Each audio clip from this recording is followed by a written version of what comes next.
y'all. So I'm driving, so I'm not really gonna be looking at the camera, but so I told you that I was having lower back pain and pain in between my shoulder blades yesterday. And last night about 1 o'clock in the morning, it was just too much to handle, and I ended up taking a magnesium bath because I couldn't sleep because it was so painful. So I did some Googling, and apparently it's pretty common to have lower back pain when you're fasting. Not like super common, not everyone has it, but there were quite a few blogs and quite a few YouTube videos on lower back pain from fasting. So I don't know what it is, but I know that it is relatively, I should say it's not unheard of. So much traffic. I wish we lived where we used to live. This is ridiculous. There's just too many damn people here.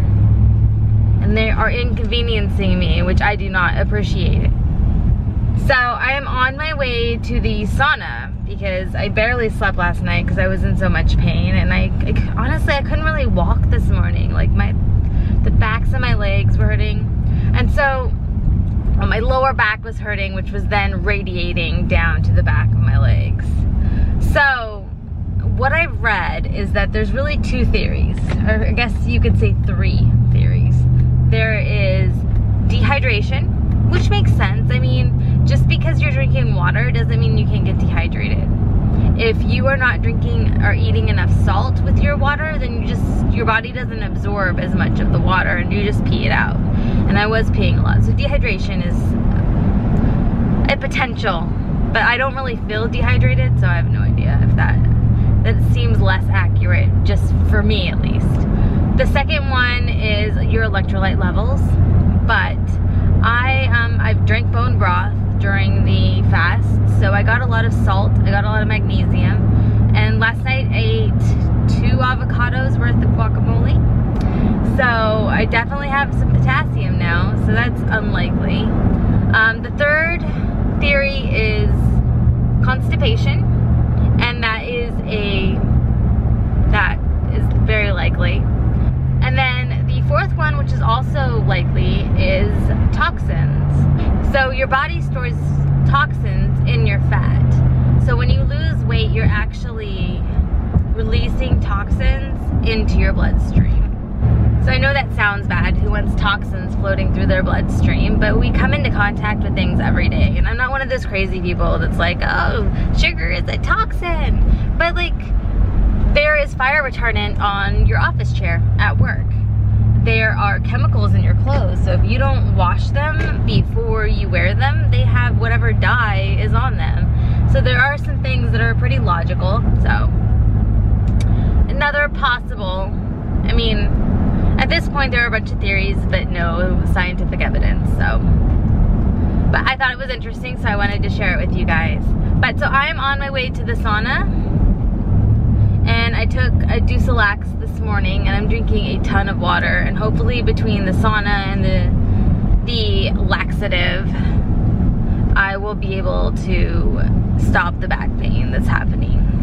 But I did put my body through something very stressful, and it kind of makes sense that my body would be stressed from it and there would be consequences. So I weighed myself this morning, and I weighed 150.0, so I really haven't gained any weight yet. I can imagine it's going to take a couple of days to really see what kind of weight loss I'm going to have. If you're fasting and you're not changing your diet, then that weight loss is just going to come back. So they have some studies showing that people that do fasting a lot of the time will gain all their weight back, and that is because if you don't, as I said, if you don't change your diet, then of course your weight's gonna come back. So I think it's that way with any weight loss regime. If you go keto, and then once you've lost the weight, you go back to eating like 6 cupcakes a day, then you're gonna gain the weight back. So I think a lot of it's gonna stay off, and anything I gain back is mostly gonna be food weight and water weight. So I'm on my way to the sauna and post, and I'm planning on doing 45 minutes in the sauna in 15-minute increments with like 5 minutes of rest in between. It's not that bad.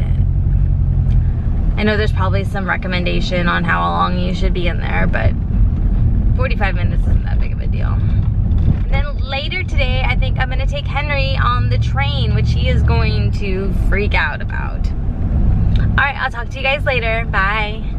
All right, y'all, so I am ending the vlog the next day. I wasn't feeling so good, and the kids were being absolutely horrible yesterday. I don't know if it happens with any of you guys, but I have like days where my toddler just cries all day.